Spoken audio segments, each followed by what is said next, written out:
सुबह का समय था। घर की रसोई में हलचल शुरू हो चुकी थी। बहू, सब्जी भी खत्म है और गैस सिलेंडर भी। तेरा ध्यान किस पर है? मम्मी जी, मैं सुबह से ऑफिस में थी। आज दीपक ने कहा था कि वो खाना बना देगा।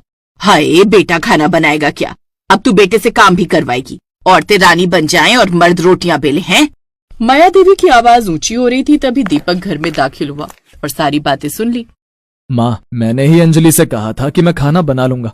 इसमें कौन सा अपराध कर दिया? बेटा, घर के काम औरतें करती हैं। हम तो उम्र भर यही करते आए हैं।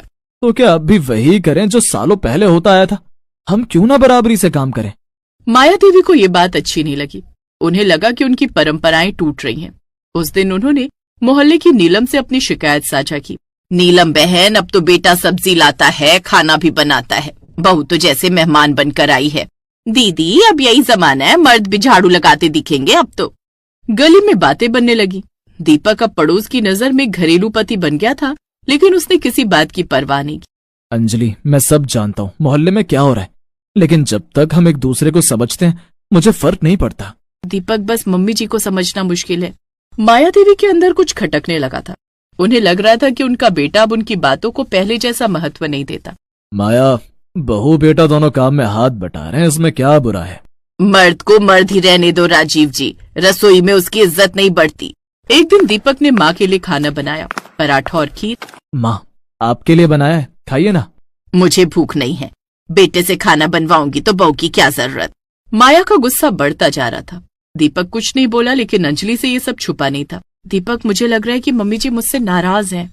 तुमसे नहीं, खुद से है। उन्हें अब भी लगता है कि उनका बेटा सिर्फ रोटी कमाने के लिए है, बेलने के लिए नहीं। कुछ दिनों बाद अंजलि की सहेली शिवानी घर आई।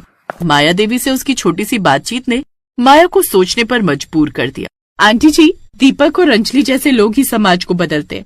किसी भी बदलाव की शुरुआत घर से होती है। क्या मैंने कुछ गलत कर दिया? माया देवी की आंखों में एक हल्की सी पश्चाताप की परछाई थी। उसी शाम जब दीपक और अंजलि लौटे। बेटा, आज खाना मैं बनाऊंगी, पर तू साथ देना। जरूर माँ, सब्जी मैं बना देता हूँ, आप रोटियां बेलिए। हाय, बेटा खाना बनाएगा? हाँ माँ, बनाएगा। माया देवी ने अंततः ये स्वीकार किया कि बेटे का रसोई में जाना कोई शर्म की बात नहीं, बल्कि जरूरत और समझदारी की बात। लेकिन बदलाव कभी स्थायी नहीं होता जब तक सोच पूरी तरह ना बदले। और इसी सोच को फिर से चुनौती मिली जब घर की दहलीज पर एक नया चेहरा दिखाई दिया। दोपहर का समय था। दरवाजे पर दस्तक हुई। नमस्ते आंटी, दीपक है क्या? मैं रश्मि, दीपक की कॉलेज फ्रेंड। रश्मि, तू यहाँ? पास के कॉलेज में गेस्ट लेक्चर था तो सोचा तुझसे मिल लूं। रश्मि की मुस्कुराहट ने माया देवी की सोच को तुरंत पीछे घसीट लिया। कहीं बहू की जगह और कोई तो नहीं पसंद थी बेटे को? दीपक, तुझे याद है कॉलेज के वो दिन जब तू हमारे लिए खाना बनाता था? तेरी बिरयानी आज भी याद है। तो तू जानती है कि मेरा बेटा खाना बनाता है? बिल्कुल, कॉलेज में तो यही हमारा शेफ दीपक था। माया देवी का चेहरा कठोर हो गया। उनकी आंखें अब दीपक पर नहीं अंजलि पर टिक गई थी। रात का समय, घर में चुप्पी थी। अंजलि और दीपक अपने कमरे में बात कर रहे थे। दीपक, तुम्हारी और रश्मि की दोस्ती कितनी गहरी थी? अंजलि, वो सिर्फ एक दोस्त थी। कॉलेज में हम सब साथ रहते थे। खाना बनाना, ग्रुप असाइनमेंट, बस उतनी बात थी। मम्मी जी कुछ कह रही थी? नहीं, लेकिन उनके चेहरे से सब साफ था। अगली सुबह माया देवी बिना कुछ बोले सीधे अंजलि के पास गई। बहू, क्या तुझे दीपक की रश्मि से दोस्ती पर ऐतराज नहीं? नहीं मम्मी जी, मुझे अपने पति पर पूरा भरोसा है। और अगर कल को वो लड़की फिर से आई तो? तब भी मुझे भरोसा रहेगा। रिश्ते भरोसे से चलते हैं, संदेह से नहीं। माया देवी का मन अब द्वंद में था। उधर नीलम फिर से आई। अरे माया दीदी, अब तो नया चक्कर लग रहा है तुम्हारे घर में। बेटा खाना भी बनाएगा और पुरानी सहेली भी आएगी। अब क्या बोलो बहन, कुछ समझ नहीं आ रहा। माया देवी ने धीरे धीरे अंजलि से दूरी बनानी शुरू कर दी। एक दिन उन्होंने अंजलि से कह ही दिया, बहू 2-3 दिन के लिए मायके चली जा, थोड़ा सुकून भी मिलेगा तुझे और हमें भी। मैंने कुछ गलत किया हो तो बताइए मम्मी जी। बहस मत कर, बस चली जा। अंजलि चली गई, लेकिन दीपक से बर्दाश्त नहीं। माँ, आपने अंजलि को क्यों भेजा? मुझे ये सब ठीक नहीं लग रहा बेटा। एक और रश्मि आती है, दूसरी ओर अंजलि का मूक समर्थन। मैं माँ हूँ, मुझे चिंता होती है। चिंता तो तब होनी चाहिए थी जब आपने रिश्तों पर शक किया। आपने बहू को सजा दी बिना वजह।